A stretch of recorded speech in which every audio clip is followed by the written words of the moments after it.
Kaze is the first brawler being released in this next update, and she is our newest legendary, no wait, scratch that, ultra legendary brawler, which is a brand new rarity in the game. Now she's going to release a week early, like usual, in an early release bundle, and I do think you should consider buying it this time. Of course, using code LEX. Just saying. Now, if you choose to wait and unlock her from the Star Road, she is going to cost a whopping 5,500 credits to unlock, which is a lot. So what makes her worth the price? Well, Kaze, who is Kenji's wife, is basically two brawlers in one. She has two forms that are very different from each other: her Geisha stance and her ninja stance. Now for her Geisha form, she will dash with her attack, sort of like a mini Mortis dash, dealing 1,500 damage. But the twist here is that there is a small portion of that attack where she will deal double the damage. This is called the weak spot. Now each time you hit someone in the weak spot, it deals 3,000 damage and then rotates counterclockwise. But if you hit an attack in the bigger area or miss your shot altogether, the weak spot does not move. Now this is going to be the tricky part about playing her in this form. For her super in this form, it's essentially a reverse Sandy super. If you're inside the area, you cannot see outside of the circle, but people can see you inside of it. However, if you go to leave the circle, you will take damage, so it's kind of like a no-win situation here if you're trapped inside. For her ninja form, she throws two daggers in a straight line that deal more damage the closer you are to your target, sort of like Leon. With both of these attacks, she can deal up to 3,000 damage per shot in this form. Now for her super in ninja form, she will dash forward, marking enemies and blowing them up after a short delay. Now all of her star powers and her gadgets are centered around maximizing the effectiveness of each form, and just like Kaze herself, all of them have two forms as well. Now for the interactions, none of these star powers actually come into play or help her win a battle, but just so that you know what they are, let me cover them real quick. Her star power, called Advanced Techniques, will slow enemies hit by her weak spot if you're in Geisha form. However, that same star power in ninja form will cause enemies marked by her super to deal area damage when they explode. Now her other star power, called Gratuity Included, will steal 34% of the enemy's ammo if they are caught within her super, the one that she uses in Geisha form. Now the same star power will increase the duration of gadget effects when going into ninja form. But what are those gadget effects? Well, when you want to change forms from ninja to Geisha, you just simply press her gadget, but doing so will also trigger an effect. Now her first gadget, called Gracious Host, will give you a 30% movement speed for 2.5 seconds, or slightly longer if you have the star power that I just mentioned when you go from Geisha into ninja form. But on the flip side, when you switch from ninja to Geisha, it'll give you 30% of your max health back. And both of these gadgets have a 6-second cooldown timer, so pretty darn quick. Now for her other gadget, when switching into ninja form, it will also give you invisibility for 2 seconds. Great. Another brawler that's going to assassinate me from the shadows. However, going from ninja to Geisha will also give you a dash forward. So in these tests, you're going to see that for some of them I use Geisha form and sometimes it's ninja.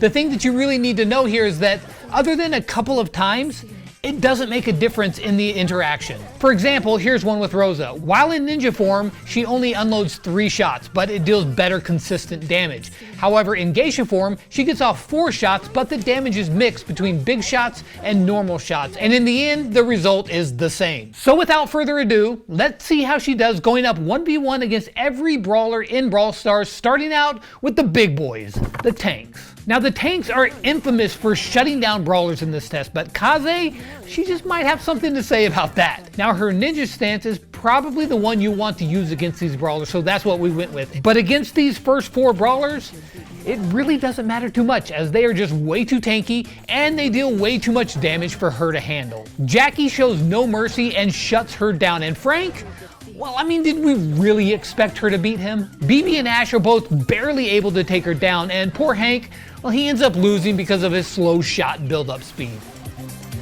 Buster busts her to smithereens, and Ollie, he just can't kick it. Kaze switches to Geisha stance against Meg and just barely gets a win thanks to that ultra fast reload speed. And without Draco's critical point damage, he's not able to win. So honestly, she didn't do too bad against the tanks. I mean, she didn't do great, but I mean, it's against the tanks. I do think that these interactions taught us something super important about her, and that is this.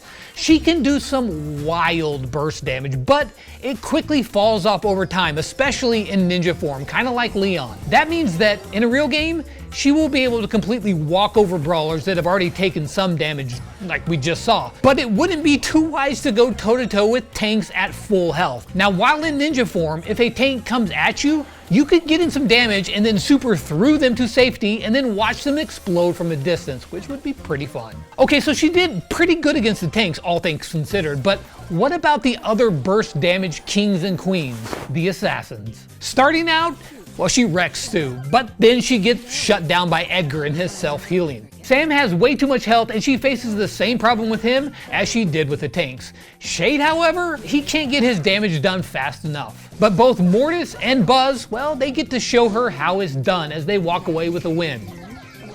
Now, she is able to handle Fang without much problem, but Miko puts an end to that with his pesky jumps and ammo stealing abilities. Melody, Lily, and Crow all suffer the same fate as they're just not able to keep up with that insane burst damage, and even Leon comes close to losing, but he just barely comes out on top. Cordelius gets sent back to the Shadow Realm, and she ends up smacking around her own husband Kenji. My wife better not get any ideas. Overall though, Kaze did really well against her fellow assassins. We got to see her burst damage put to the test against other high burst damaging brawlers, and well, she definitely brought the heat. Now in a real game, that burst damage will be on full display in both her ninja and her geisha forms. Being able to hold her own in a burst damage test against other brawlers like Leon and Buzz show you what insane potential for those clutch assassin moments that she's capable of. But it could still be the classic example of who gets the drop on who, which might make that invisibility that she has come in handy. However, as another assassin, I don't think Kaze is going to be your first choice to attack if there's other brawlers on the field. Now, as an assassin, this next group of brawlers shouldn't pose too much of a threat, so let's find out if that's true as she takes on support brawlers. Now, Poco does all he can, but he ain't gonna be getting an encore with this one, and Gus, he gets sent back to the ghost train to play with his balloons. Pam's able to muscle her way through as she can with most brawlers, but Barry, I mean, yeah, I think that we all knew that that was gonna happen. Max tries her best, but it's not enough, and Byron just can't deal damage quick enough to do anything at all. Nothing new here. She clears Ruffs and Gray with very little problem, but Doug is able to just barely squeak by.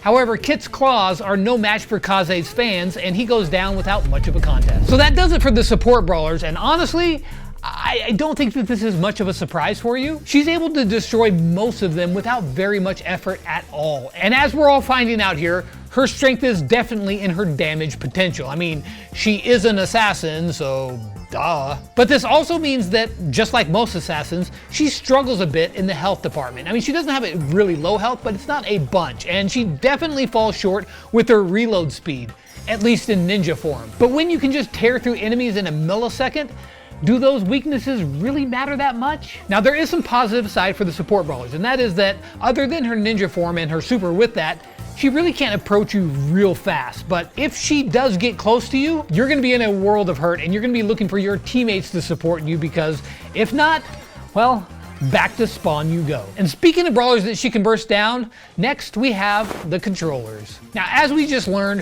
her biggest strength is her insane burst damage, so as you can probably guess, she is about to slaughter these poor controllers, and Griff is able to stand his ground, giving the controllers a slight reprieve, but back to the carnage we go with Gale as he does his best but gets blown away. Meeple, well, they should have read the rules because they definitely didn't get the win here. Gene, Mr. P, and Squeak, they don't even come close to a win, as they are the ones in this case getting controlled. Lou gets put on ice while Otis goes swimming with the fishes. Willow can't seem to get her damage off in time, sort of like Byron, and even though he lost, Chuck came very close but just barely missed out. She then puts an end to Charlie's yo-yo act, and while she's at it, she absolutely destroys Sphinx, Sandy, and Amber with absolutely no sweat whatsoever.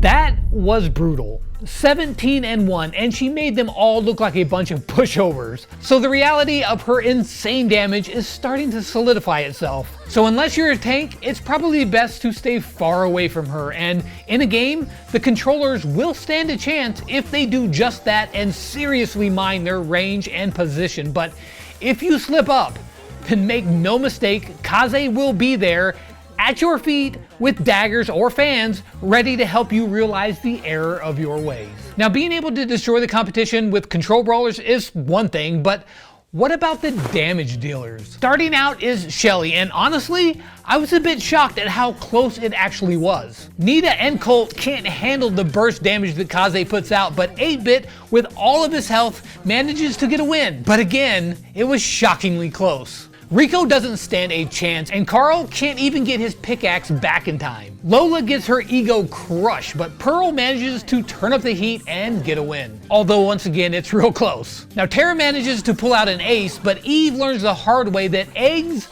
usually don't win against daggers. I thought we all knew that, but apparently she didn't. Now despite being a camera, RT, he didn't see that one coming. And Clancy was definitely not prawn ready. Mo, Lumi, and Spike all get destroyed in quick order as they can't deal their damage before they drop. And the party boy Surge, he gets his vibe completely ruined. But in the end, Chester shows that he ain't no joke and he can take her out with ease, especially when he cycles to his big damage shots. Another absolutely brutal series of events. The damage dealers, the brawlers specifically meant to deal damage, get demolished by Kaze. However, I don't think that you should fear this one quite as much because in a real game, most of these damage dealers will be able to take advantage of their longer range and their higher health to keep Kaze at a safe distance most of the time. I mean, don't get me wrong, damage dealers have a new threat to keep in mind, and if she gets up close, well then it could be game over, but I don't think that she will be able to shut them down as much as she did in this test. And speaking of keeping brawlers at range, next up is the marksman brawler, so let's see how they do. Now when facing marksman brawlers, they kind of have it tough because most of them start out somewhat close to her, like Brock, who absolutely gets clapped. Piper's up next, and she actually starts at range, giving her a huge advantage, but yeah, it didn't matter. B barely gets off a single shot, and Nani is able to beat her, but it was very close. But Bonnie is actually pretty tanky, so she can put up a no, she can't. Are you laughing at me? Yeah. Look at my mom thinks I'm funny. It's the only person who thinks I'm funny.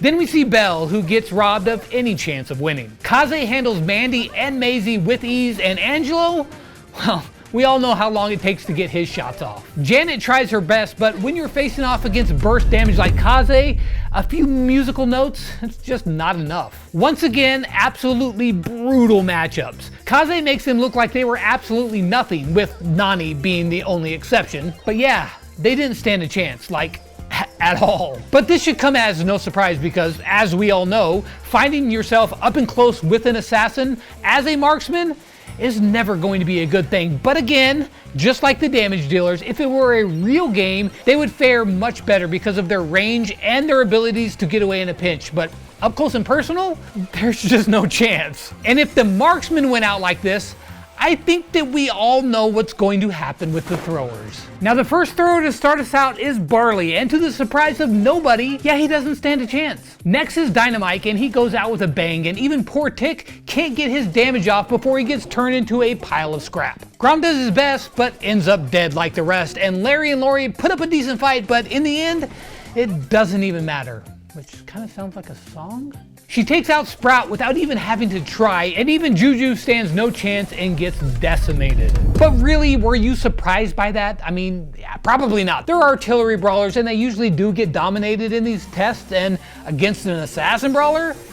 Yeah, we all kind of knew that one was coming. So then you have seen Kaze 1v1 versus every brawler in Brawl Stars, and she is strong. With burst damage rivaling even brawlers like Buzz, she is going to be a major threat to watch out for. Playing her feels completely unique, and her ability to burst down almost every brawler in the game is going to also make her feel very rewarding to play. Now in ninja form, I think that she's really pretty easy to play. You'll get the hang of that one real quick, but in Geisha form, it's a bit tougher. Now the potential for damage is overwhelming with 3,000 damage per shot in this form, as well as an insanely fast reload speed. That's if you can get good at hitting those shots in the weak spot. And yeah, that's gonna take some practice, but if you do manage to get good with them, Watch out, Brawl Stars, because this brawler can absolutely tear through almost any other brawler in the game. The fact that you can swap forms to suit the situation is incredibly fun, and it gives you more flexibility on how you want to approach each fight. Having essentially 4-star powers, 4 gadgets, and 2 hypercharge also means that the possibilities are near endless. Although, until you get your reps in, remembering them all might be a bit tough. The bottom line is this. If you thought that Supercell was going to release a new ultra legendary assassin brawler and it wasn't going to be very, very strong, you clearly haven't been around for very long. So if you've been saving your money from Christmas, now might be a good time to spend it. But how well does she do against the other new brawler, Jae Young? Come back tomorrow and you'll find out. Spoiler alert, she wrecks him.